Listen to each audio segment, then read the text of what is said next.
Welcome back to my podcast, viewers. We're on episode 80 today, and today I'll tell you something about my Bombay University experience. After Swati and I graduated from Sophia College with the first class, we wondered what to do next.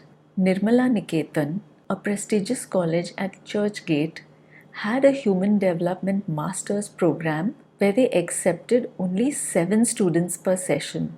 Swati and I both got through, and we were delighted. But then we also got accepted for a master's in applied psychology at Bombay University. This confused me. I tried to weigh the pros and cons in an impartial and practical manner. On the one hand, at Nirmala Niketan, we would have a dozen teachers dedicated to just us 7 students. That would be an amazing experience in itself, with enriching discussions and also practical field experience. On the other hand, Bombay University was inherently the bigger institution, and a master's in applied psychology meant a greater scope for flexibility later on.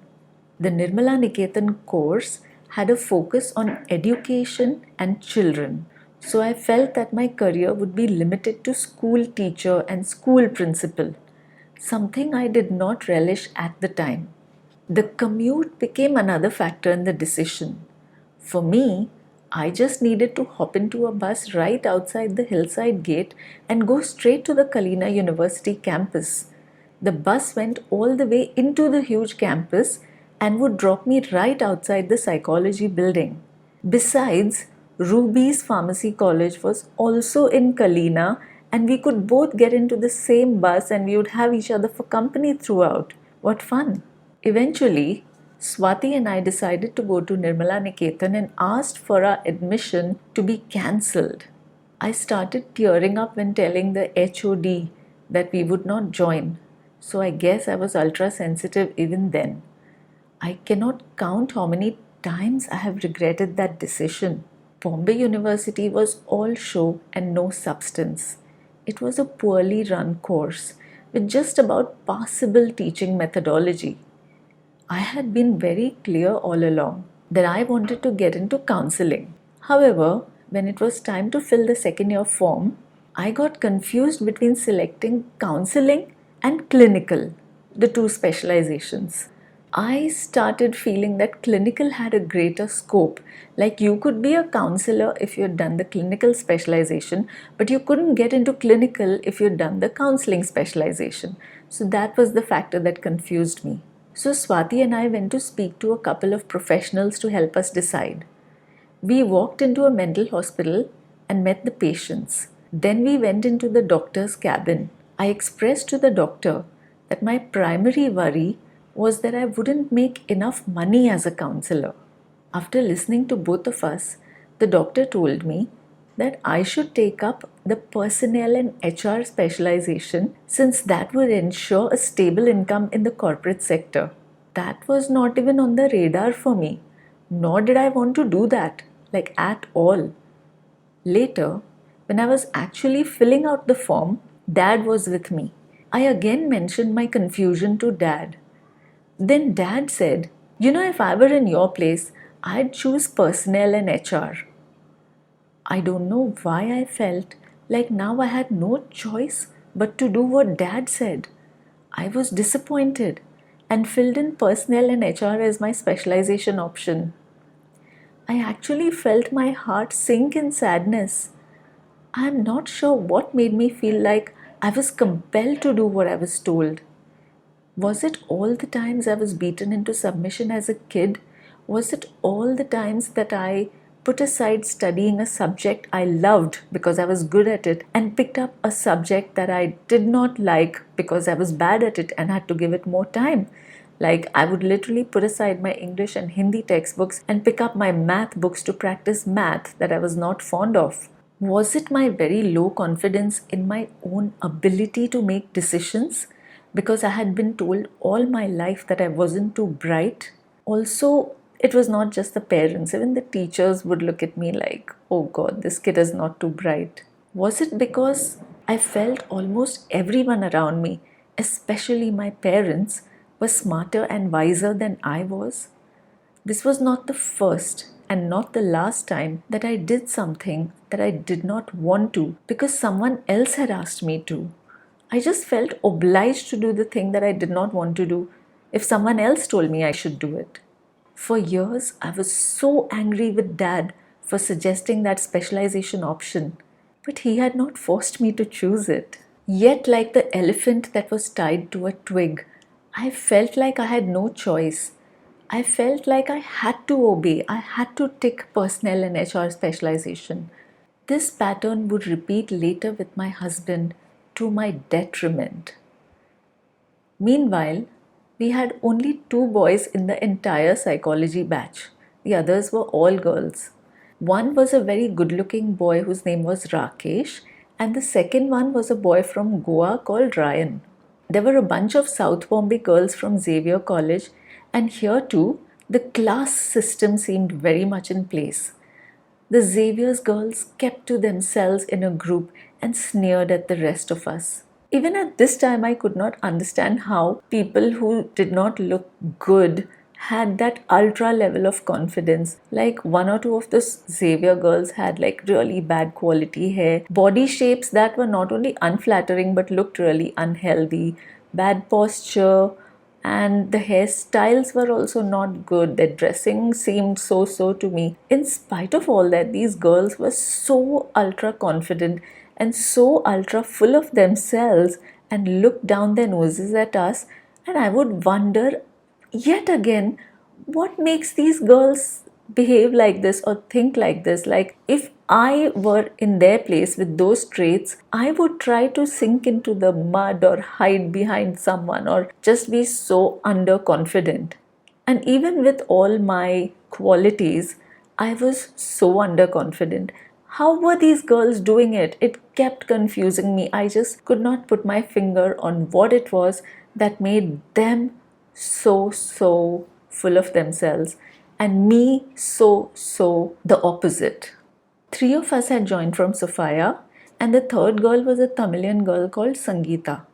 Sangeeta had a brother who studied in Australia, and she had been there exploring the country on her own when her brother was too busy to show her around. This, I guess, catapulted her into the class of the Xavier girls, and she soon joined them. On the other side were the rest of us, looking from afar. During our final year in Sophia, Swati had met a merchant navy guy called Mark. He would often be on ship and made it a point to call her whenever they landed at a port, and he had access to a landline phone. By this time, we too had received our phone connection and didn't have to go to the neighbor's house anymore to make or receive phone calls. When Mark was in Mumbai, he would have proper dates with Swati, not the kind that we used to have, where you went to the juice shop near the college. He took her to the best of places, the kind where I would be too intimidated to enter. However, in university, Ryan got attracted to this Bengali lass. Swati was quick to drop Mark and switch to Ryan. I was appalled and told her I did not think this was appropriate. I had never really liked Mark, but I felt bad for the way Swati was breaking up with him now, over the phone when he was continents away, alone, away from family and friends. But Swati did break up with Mark and started dating Ryan. This created a peculiar situation on campus for me. Earlier at Sophia, Swati and I would spend all our time on campus together, doing everything together, unless, of course, I was doing one of my many extracurricular activities such as dancing or swimming. Now, every minute that Swati was on campus and not in class, she spent with Ryan. I suddenly found myself having to make new friends after the term had started and after the groups were already formed. I looked around. Two of the girls we had in this class were married girls, Dilshad and Ranjita. Ranjita told us her story. She had been 14 when a man had noticed her one evening, followed her home, and declared to her dad that he wanted to marry her. Her dad had shooed him away. This man was on his way to becoming a doctor and continued to chase Ranjita until she gave in. Then, after having his fill of her, he broke up with her. I'm not sure if she had become pregnant. Ranjita tried to unalive herself, and the doctor who revived her offered to marry her after hearing about her plight. But Ranjita did very much want to be with the man who said he would marry her, the man who had deflowered her. Eventually, he did marry her, but he kept cheating on her with nurses. Dilshad would say some things that I considered X-rated and giggly, and I thought I could have such conversation with these married girls. For instance, Dilshad had a very elaborate backside. She was a very shapely and curvy girl.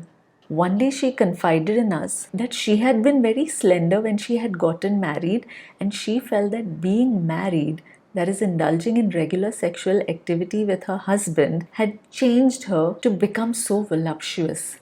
It tickled me to hear such stuff. I felt I was now in these mature adult circles and we could talk about adult stuff. I felt I was close to these married girls. I made some other friends too. But what really annoyed me was that when it was time to get into class and sit, Swati would walk up to me and sit with me. I felt like this was interrupting my efforts to solidify my new friendships. But having grown up the way I had, I felt unable to communicate my true feelings to Swati. To someone else, it would seem like a no-brainer to have an honest conversation with Swati. But in my mind, with all the complexes and inhibitions that I had, I felt like there was no way I could express this. And so I started behaving annoyed and distant. When Swati tried to talk about it, I felt like I could not tell her about this without hurting her feelings. Eventually, Swati asked me if I had feelings for Ryan. What? How had she concluded that? If anything, I was interested in Rakesh, but he seemed indifferent to all the girls and he kept to himself. Earlier, he would hang out with Ryan, but once Ryan and Swati became an item, Rakesh just kept to himself. And I was not one to approach a guy first, especially if my interest in him was only mild. I blurted out to Swati that if anything, I disliked Ryan, not just for how he had caused her to be unfair to Mark, but also because I felt he looked like a monkey. I told her that I actually said it, but I was just so shocked at her question when she asked me if I was interested in Ryan that the thought that I had never voiced just came out. So there, I could either say mean, nasty things or stay meek and not express anything at all. There was no in between. I had never learned to temper what I said or to speak assertively and express feelings in a respectful yet honest manner. I still don't know how to do that because the toxic marriage only made my social skills and self-doubt a lot worse. Back to campus. During our first year, a Parsi guy called Adil started speaking to me. I did not like him at all. His appearance seemed okay enough, he was short and chubby, but he had a very peculiar BO, body odor, that I have never again smelled on anyone else. He applied some baby powder to mask his body odor, and that only made it smell so much worse. The smell of a fragranced talc mixed with weird, horrendous body odor. I found it difficult to breathe when I was around him. One day, Adil was speaking to me and it was time for class. I got up and told him I was going to class. He asked me to skip class. Rather, he told me. I felt like I had no choice but to obey. I know this is not a him problem but a me problem. He probably had no way of knowing all my issues. To be clear, I did not want to spend more time with him, but I felt like I had no choice in the matter. I missed the class, and the whole 3 hours Adil and I sat on campus talking. I felt very uncomfortable. When Swati discussed this with Ryan, probably suggesting that I needed rescuing, he told her maybe she likes him. But since Swati actually knew me well, she told him that I did not like the guy, which was accurate. After that day, I tried to avoid Adil, but he stalked me, waiting right outside my classroom so that I was compelled to come across him when I went to class or left class. He hounded me ceaselessly, waiting around so that I could not avoid him. One day I walked into class and he followed me inside. I felt cornered and panicked, even though there were other people in class. I finally gathered my guts and said I did not want to meet him. He tried for a bit to talk, but I just told him to leave. This was a very big thing for me to do. I had been very frightened, but I did it, and eventually Adil got the message and left me alone. These incidents, me not being able to tell Swati what was actually troubling our friendship, and me being unable to tell Adil that I did not want to miss my classes and sit with him, did not strike me as unusual. I thought this was normal and maybe everybody was like this. That is why I did not try to rectify this aspect about my communication skills, which also reminds me of when my first boyfriend was trying to do the deed with me and I did not want him to do it. And I did not say anything because he did not even ask. He was just doing it. I wonder if he asked, I think I would have said no. But he didn't ask, and that gave me no scope to refuse or to voice my opinion. Later in class, I participated in an activity where I and another person were called outside the class and given instructions for solving a puzzle. There were two groups that we went back to. I went and joined my group, and then I tried to solve the puzzle desperately because it was a timed activity. There was a timer running and I was trying to solve the puzzle as fast as possible. Now my group crowded around me asking me what I was doing. But since it was a timed activity, I was getting annoyed at the interference and kept trying to focus on solving the puzzle. When it was time up, we were told that this was a leadership skills activity and I had been a very poor leader. I had failed miserably. I had not communicated anything to my team and I did not answer their questions. I was crushed. I did not even know that I was the leader and was supposed to go back and share instructions with them and do the activity as a group. Maybe due to my attention issues, I had missed that bit, or maybe it had not been conveyed. I'm not sure. But I do remember my shyly budding confidence taking a beating after this. I was convinced that I had no leadership qualities. My relationship with Swati had started deteriorating and she kept trying to exert control in different ways. I had started hanging out with a Maharashtrian girl called Supriya, and the journal activity was a huge thing that was very intimidating for everyone.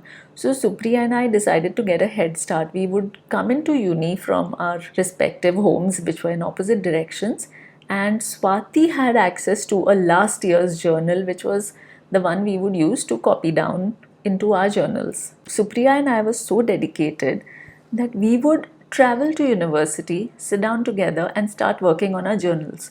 Swati was not joining us. She had just lent the journal to me. But when Swati saw the speed of my progress, she got competitive, I think, and she asked for her journal back. I told her that we were not done, but she insisted on taking her journal back.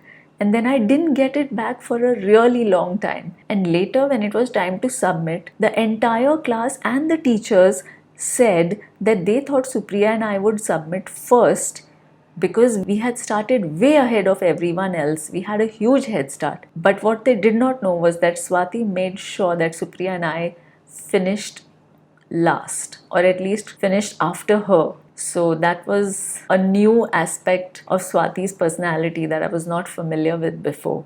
I guess I attracted domineering people because I was submissive. During this time, Hema, who was doing her graduation, asked me if I would volunteer to be her subject for a personality test which she had to do for her psychology class. She came back with the results saying I had very low self-esteem according to the scores. I was very surprised and confused to hear this. I had not expected this at all. But in retrospect, it all adds up.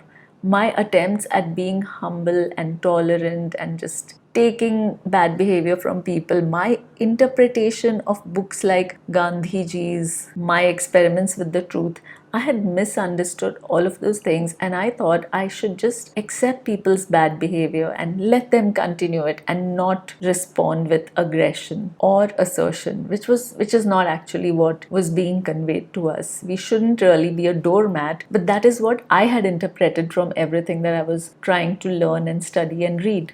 I wonder if I ever had a chance of developing better life skills if my mom and sisters had been less domineering, if our communication at home was better and more open. But that is all in the past. So, guys, today I shared some insights into my decision making and communication skills. Next time, I'll tell you about some boys whom I liked during this time period. I'll see you next time. Till then, stay healthy, stay happy. Bye for now.